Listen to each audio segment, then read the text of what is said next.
అందరికీ నమస్కారం. నేను మీ Vinshith. Welcome to Vinshith creations. ఈరోజు మనం ఇంకొక మంచి అద్భుతమైన నీతి కథని ఈరోజు మనం తెలుసుకోబోతున్నాం. ఈరోజు మనం తెలుసుకోబోయే నీతి కథ ఏంటంటే దైవంపై విశ్వాసం. అంటే విశ్వాసం అని కూడా మనం చెప్పుకోవచ్చు. ఈ కథలో మనం అసలుకి విశ్వాసంగా మనం ఏదైనా పని చేస్తే విశ్వాసంగా ఉంటే ఏమేం లాభాలు ఉంటాయి అనేది మనం ఈ కథ నుంచి తెలుసుకోవచ్చు. అయితే ఇంత మంచి నీతి కథని ఇంత ఆలస్యం ఎందుకు, ఇంకా మనం కథలోకి వెళ్ళిపోదాం. గోపాలుడు అనే ఒక చిన్న పిల్లాడు ఉండేవాడు. వాడి తల్లికి ఎక్కువగా కృష్ణుడిపై చాలా విశ్వాసం ఉండేది. అలాగే తనకి తన బిడ్డ పైన, ప్రపంచం పైన రెండు కోరికలు. ఒకటి, తను ఎప్పుడు కృష్ణుడిపై దైవత్వాన్ని కోల్పోవద్దు. రెండవది, తన కొడుకుని మంచిగా పెద్ద చేసి వాడిని సృష్టికి ప్రయోజకుణ్ణి చేయాలనేదే ఆ తల్లి కోరికలు. అయితే ఆ చిన్న పిల్లాడు అంటే పాఠశాలకి వెళ్ళే సమయం దగ్గర పడింది. అంటే తను పాఠశాలకు వెళ్లే స్థితికి వచ్చాడు. అయితే అప్పుడు ఆ తల్లి ఏం చేస్తుంది, ఆ తల్లికి ఒక సమస్య వస్తుంది. ఆమె తల్లి కూడా ఒక కోరిక ఉంది కదా, పిల్లాన్ని పెద్ద చేసి ప్రయోజకుల్ని చేయాలని. కానీ తను బయటికి వెళ్లే దారిలో ఒక చిట్టడివిని దాటాల్సి వస్తుంది. అయితే ఈ కుమారుడికి కూడా చాలా ఆతృతగా ఉండేది. నేను ఎప్పుడు చదువుకుంటాను, అందరు చదువుకుంటారు కదా, నేను చదువుకుంటానని చాలా ఆతృతగా ఉండేది. కానీ తను రోజు పాఠశాలకి వెళ్తాడు. కానీ తనకు ఒక చిన్న తిప్పలు ఉండేది. ఆ చిట్టడిని దాటాలంటే భయం, వణికిపోతాడు, వెళ్ళలేడు. అలా ఆ అడవికి వెళ్ళిన మధ్యలోనే మళ్ళీ ఇంటికి తిరిగి వస్తాడు. ఇలా కాదని చెప్పి ఆ పిల్లవాడు ఆ గోపాలుడు ఏమంటాడంటే వారి తల్లితోటి, అమ్మ నేను పాఠశాలకు వెళ్తానని నాకు ఉంది, కానీ ఆ అడవిని దాటాలంటే నాకు చాలా భయం అవుతుంది. నేనైతే ఒంటరిగా వెళ్లాల్సి ఉంటుంది, నాతోటి ఎవరు రారా అమ్మా అని బాధపడుతూ చెప్తూ ఉంటాడు ఆ గోపాలుడు. అప్పుడు ఆ తల్లి ఏమంటుందంటే, నాయనా నువ్వు వెళ్ళు, పాఠశాలకి వెళ్ళు, నేనేమీ అనను, కానీ నువ్వు వెళ్లే దారిలో నీకు భయం అవుతుంది కదా, కాబట్టి ఆ చిట్టడివిలో నీకు ఒక అన్నయ్య ఉన్నాడు. ఆ అన్నయ్య పేరు గోపాలుడు, నీ పేరే ఆయన పేరు. అయితే నీకు ఎప్పుడు భయం వేసినా ఆయనని గొంతెత్తి అరువు, అంటే గోపాల అన్నయ్య అని నీకెప్పుడైతే భయం వేస్తుందో అను. అలా అరవగానే నీకు ఆ గోపాలుడు ఖచ్చితంగా నీకు తోడుగా పాఠశాలకి వస్తాడు. అయితే ఇక నీకేమీ భయం లేదు కదా అని అంటుంది ఆ తల్లి.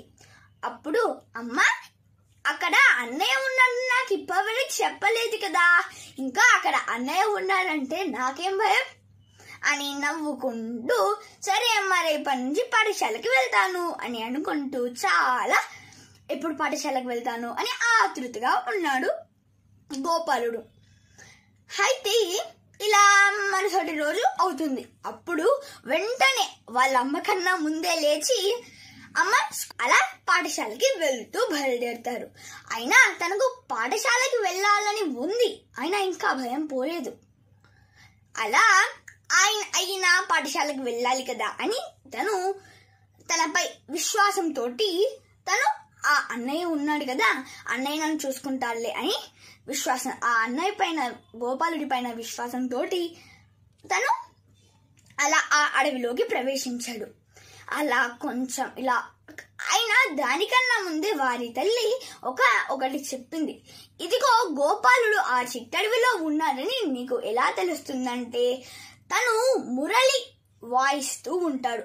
ఆ శబ్దం నీకు వినపడిందంటే ఇక నీకు భయం లేదు, అక్కడ గోపాలుడు ఉన్నట్టే అని చెప్తుంది ఆ తల్లి. అప్పుడు ఇలా తను ఈ మాటలు గుర్తు చేసుకుంటూ తను ఆ అడవిలో వెళ్తూ ఉన్నాడు. అప్పుడు తనకి ఒక మురళి గానం వినిపిస్తూ ఉంది. అప్పుడు తనకు భయం వేసింది. ఇంకా ఆ మురళి గానం పెద్దగా వినపడుతూ ఉంటుంది. ఎలాగంటే అక్కడ నుంచి ఏదైనా దూరం నుంచి ఏదైనా చప్పుడు వస్తే ముందుగా మనకి ఏమనిపిస్తుంది, మెల్లగా చాలా చిన్నగా అనిపిస్తుంది. అలా మనం ముందుకు వెళ్తే అప్పుడు మనకు ఆ శబ్దం అనేది, ఆ శబ్దం వైపు మనం నడుస్తూ ఉంటే ఆ శబ్దం గట్టిగా ఎక్కువగా వినపడుతూ ఉంటుంది కదా. అలాగే ఈ గోపాలుడు కూడా అలాగే అయ్యింది. అప్పుడు చాలా తొందరగా తనకు ఒకటి ఆలోచన వచ్చింది. అమ్మ అప్పుడు మురళిగానం వినిపిస్తే అక్కడ గోపాలుడు ఉన్నాడని చెప్పింది కదా, అయితే ఇక్కడ గోపాలుడు ఉన్నాడైతే అన్నయ్య ఉన్నాడు అని అనుకుంటాడు ఈ గోపాలుడు. అలాగే ఈ గోపాలుడు అప్పుడు తనకు భయం వేస్తుంది కదా, అమ్మ ఏమనేది భయం వేస్తే అన్నయ్యని తలుచుకోమన్నది కదా, ఆ గోపాలుడు అన్నయ్యని తలుచుకొని గట్టిగా అన్నయ్య నేను ఇక్కడ ఉన్నాను, నా పేరు గోపాలుడు, నీ పేరే అని గట్టిగా అరుస్తాడు. అప్పుడు ఎవరో పక్కన నుంచి తనపై ఎవరో చెయ్యి వేసినట్టు అనిపించింది. అలా పక్కకి తిరిగి చూస్తే అక్కడ తనకన్నా కొంచెం ఎత్తుగా ఉన్న ఒక కుమారుడు కనపడ్డాడు. అయితే అప్పుడు ఏంటి నువ్వు నన్ను పిలిచావెందుకు అని అంటాడు ఆ కుర్రాడు. అప్పుడు ఈ గోపాలుడు ఉన్నాడు కదా, అప్పుడు తనకు కూడా ఆలోచన వస్తుంది. ఈయన అన్నయ్యనే అని చెప్పి, అన్నయ్య నా పేరు గోపాలుడు, నీ పేరు గోపాలుడు అంట కదా, అయితే అన్నయ్య నా పేరు కూడా గోపాలుడే, అయితే మనం మిత్రులుగా ఉందామా అని అంటాడు చిన్న గోపాలుడు. అయితే మరొక గోపాలుడు ఉన్నాడు కదా, ఆయన పెద్దగా ఉన్నాడు కాబట్టి ఇద్దరి పేర్లు గోపాలుడే, కాబట్టి మనం ఈ పెద్దగా ఉన్న గోపాలుని మనం పెద్ద గోపాలుడు అని పిలుచుకుందాం.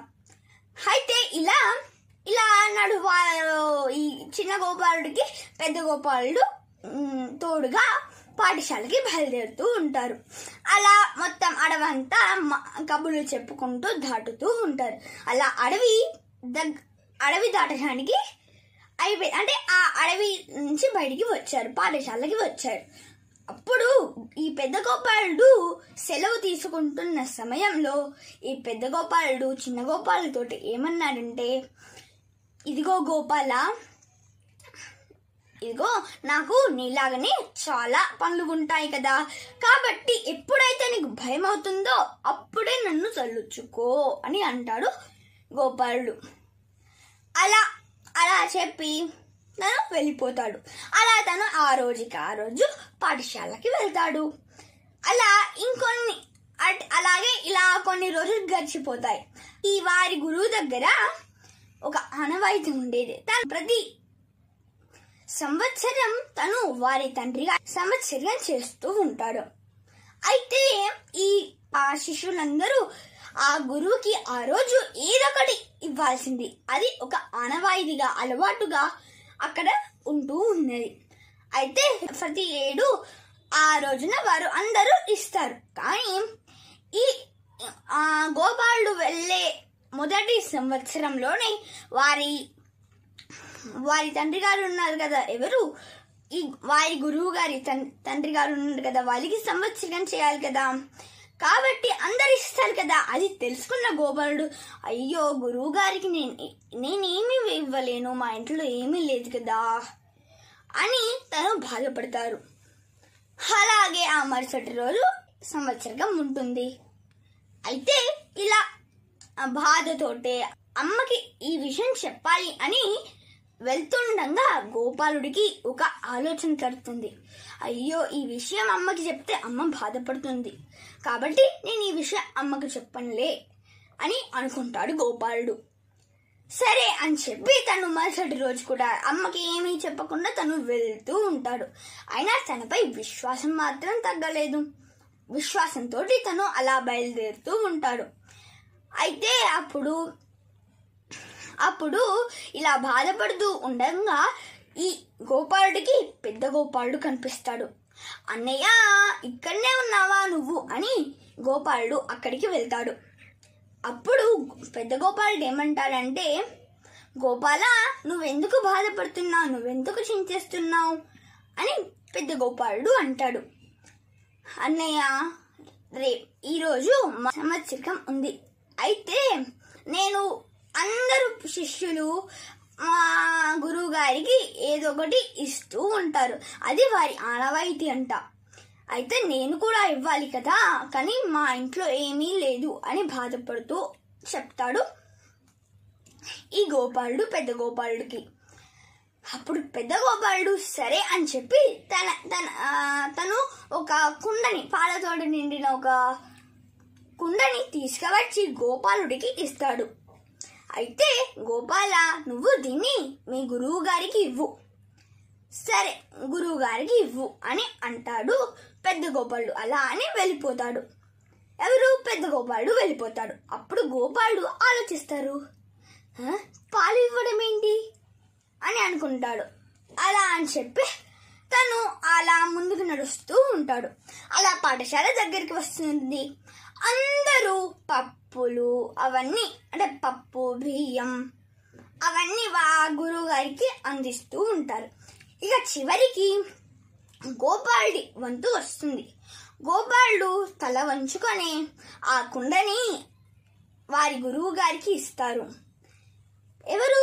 గోపాలుడు ఇస్తాడు. అప్పుడు ఆ కుండలో ఉన్న పాలిని చూసి గురువు గారు ఆ కుండలోని పాలిని వేరే కుండలో పోస్తూ ఉంటారు.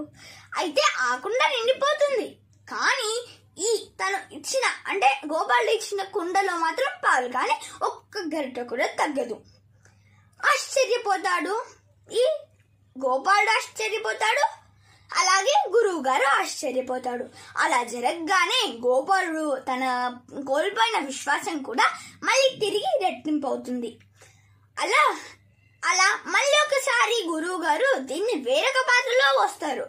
అంటే ఈ కుండ ఎలాగైతే ఉందో అలాంటి కుండలోనే పోస్తాడు పాలు. అయినా ఆ కుండ నిండిపోతుంది. కానీ ఈ కుండలో ఉన్న పాలు మాత్రం అవి తగ్గనే తగ్గవు. అలా అయ్యేసరికి ఆశ్చర్యపోతాడు, మరింత ఆశ్చర్యపోతాడు గురువు గారు. అప్పుడు గురువు గారు ఏం చేస్తాడంటే, గోపాల, నీకు ఈ కుండ ఎక్కడి నుంచి వచ్చింది అని అడుగుతాడు. అప్పుడు ఈ గోపాలుడు ఉన్నాడు కదా, ఏం చెప్తాడని జరిగిందంతా పెద్ద గోపాలుడు విషయం అంతా చెప్తాడు. ఇలా పెద్ద గోపాలుడు నాకు ఈ కుండ ఇచ్చాడు అంటాడు. అయితే ఇప్పుడు ఆ పెద్ద గోపాలుడు ఎక్కడుంటాడు నీకు తెలుసా? అయ్యాడు. నాకు తెలుసు అంటాడు గోపాలుడు. అలా తన్ని అయితే నన్ను కూడా తీసుకువెళ్ళు అని అంటాడు ఈ గోపాలుడు. ఈ గురువుగారు అంటాడు. అప్పుడు ఈ గురువుగారు గోపాలుడు అడవికి బయలుదేరుతారు. మళ్ళీ అక్కడ గోపాలుడు అడవి దగ్గరికి తీసుకురాగానే గోపాలుడు, అన్నయ్య ఇక్కడికి రా, మా గురువు గారు వచ్చారు అని అంటాడు. ఎవరు? గోపాలుడు గట్టిగా బిగ్గరగా అరుస్తాడు. గోపాలుడు రాడు. మళ్ళొకసారి గట్టిగా అన్నయ్య అని పిలుస్తాడు. అయినా రాడు. అలా రాకపోయేసరికి గట్టిగా ఇంకా ఏడుస్తారు కదా ఎవరైనా, ఏడుస్తూ గట్టిగా, ఎంత గట్టిగా వస్తే చాలా గట్టిగా ఏడుస్తూ అన్నయ్య అని ఏడుస్తూ అంటాడు. అప్పుడు గోపాలుడి మాట వినపడుతుంది. ఇదిగో గోపాల, ఇక నేను మీ గురువు గారికి కనిపించే సమయం రాలేదు. సమయం వచ్చినప్పుడు నేను మీ గురువు గారికి దర్శనం ఇస్తాను. అలాగే మీ గురువు గారికి కూడా ఆ కుండని అందిస్తాను అని ఆ పెద్ద గోపాలుడు అంటాడు. అలా ఈ గోపాలుడు సరే అని చెప్తాడు. అప్పుడు పెద్ద గోపాలుడు తన శబ్దం కూడా వినిపించదు.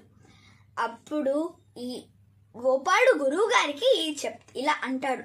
గురువు గారు, మీకు మా అన్నయ్య మాట వినపడిందా? కంఠస్వరం వినపడిందా? కంఠస్వరమా? మీ అన్నయ్య ఎవరు? కంఠస్వరమా అని అలా ఆలోచిస్తూ ఉంటాడు. నాకు అయితే ఏ శబ్దం వినపడలేదు. ఒక చిన్న చీమ కదిలినట్టు కూడా నాకు అనిపించలేదు. నీకు వినపడిందా అని ఆశ్చర్యపోతూ గురువు గారు అంటాడు. మళ్ళీ గోపాలుడు ఆశ్చర్యపోతాడు.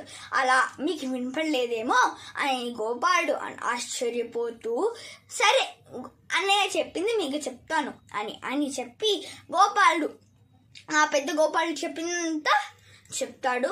ఈ గోపాలుడు ఎవరు? ఈ చిన్న గోపాలుడు. ఇలా గురువు గారికి చెప్పగానే గురువు గారికి